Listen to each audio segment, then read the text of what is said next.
Imagine a world where the future we know was never meant to be. A world where the Roman Empire never rose, where Latin faded into obscurity, and where the entire course of Western history was rewritten by one man. This is the story of Alexander the Great's final, and perhaps greatest, campaign, the conquest of the West. In the early 300s BC, Alexander, having secured the vast riches of the East and established his glorious new capital at Babylon, turned his gaze westward. He wasn't just a conqueror. He was a visionary, a unifier. From his new center of the world, surrounded by the greatest minds from Greece to India, he saw the Mediterranean as the next logical step. Two burgeoning powers, Rome and Carthage, were vying for control of this vital sea. To Alexander, they weren't just rivals, they were threats to the stability of his Hellenistic world order. They had to be brought into the fold. He first sent envoys to the young Roman Republic. But Rome, brimming with confidence and recent victories on the Italian peninsula, met his demands with arrogance. They saw Alexander as a distant, foreign king, not the master of the known world. This rejection sealed their fate. Alexander made a crucial decision, one that would alter the timeline forever.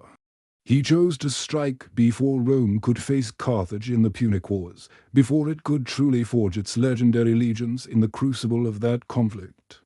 He would crush the sapling before it could grow into a mighty oak. And so began the great European campaign. The scale of the invasion was something the world had never witnessed. A colossal fleet, larger than any ever assembled, set sail from the Aegean under the command of Admiral Nearchus. Meanwhile, Alexander himself landed on the southern shores of Italy. His army was a testament to his empire. Over 100,000 soldiers, a mix of hardened Macedonian veterans and levies from across his vast domains. They were supported by a logistical train of tens of thousands of tons of supplies and, most terrifyingly, the armored war elephants of India. Beasts of war that the Romans had only heard of in fearful whispers. Rome scrambled to meet this unprecedented threat. They deployed their finest legions. Confident in their flexible maniples and the martial prowess that had conquered Italy, the decisive battle took place on a wide, flat plain in southern Italy, a battlefield chosen by Alexander himself to maximize the strengths of his army. The Romans charged forward, expecting to exploit gaps in the traditional phalanx. But they weren't facing a traditional phalanx.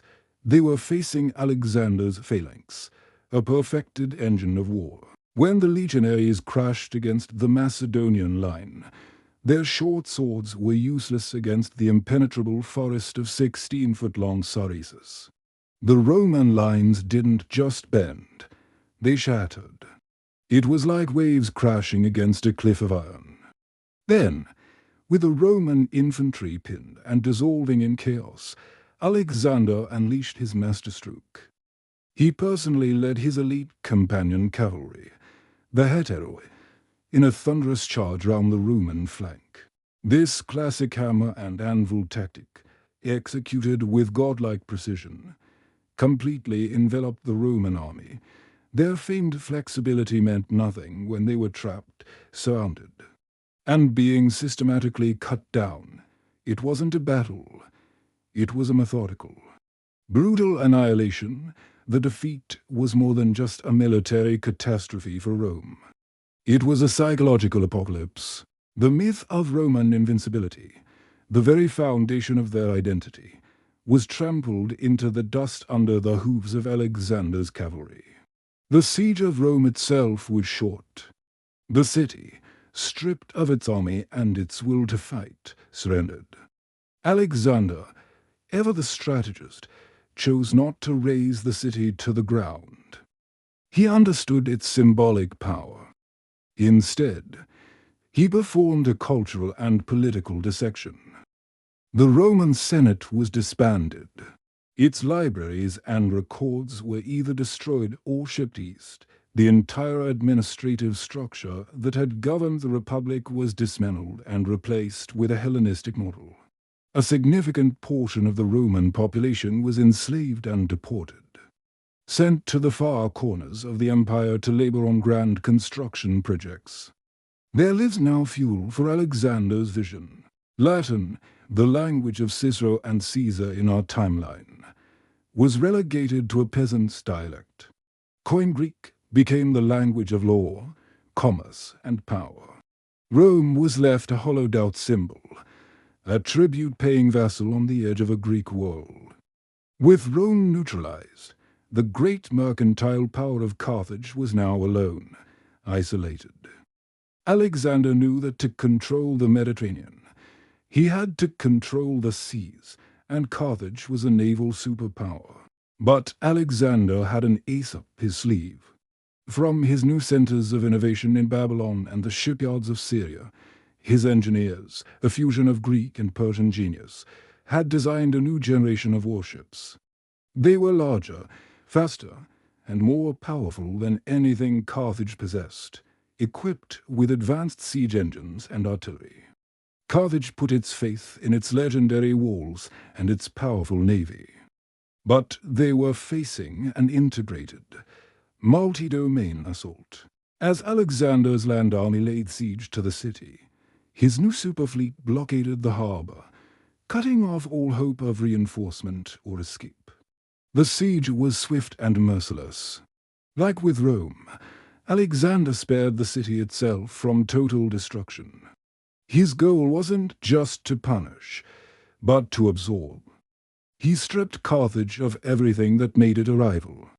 Its entire navy was seized. Its lucrative trade routes were rerouted to benefit the empire.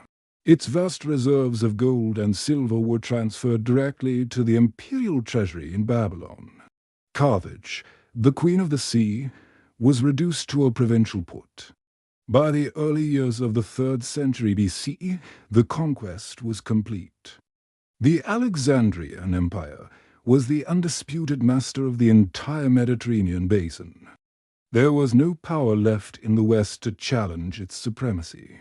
The people, the resources, the very cultural DNA that would have given birth to our Western civilization, the Roman legal system, the Punic trade networks, the rise of Latin languages were all repurposed. They were now bricks in the foundation of a single, colossal Hellenistic world order. This was the true beginning of the Pax Hellenica, a Hellenic peace stretching from the Gibraltar to the Indus River. The timeline had been irrevocably diverted. The world we know would never exist, replaced by a future dominated by a unified Greek-speaking civilization, all under the shadow of its eternal founder, Alexander the Great. What would this world have looked like? What wonders or horrors might it have produced? That is a story for another time. Thanks for watching. If you enjoy exploring these alternate timelines, be sure to like this video and subscribe to the channel for more journeys into the history that never was. See you next time.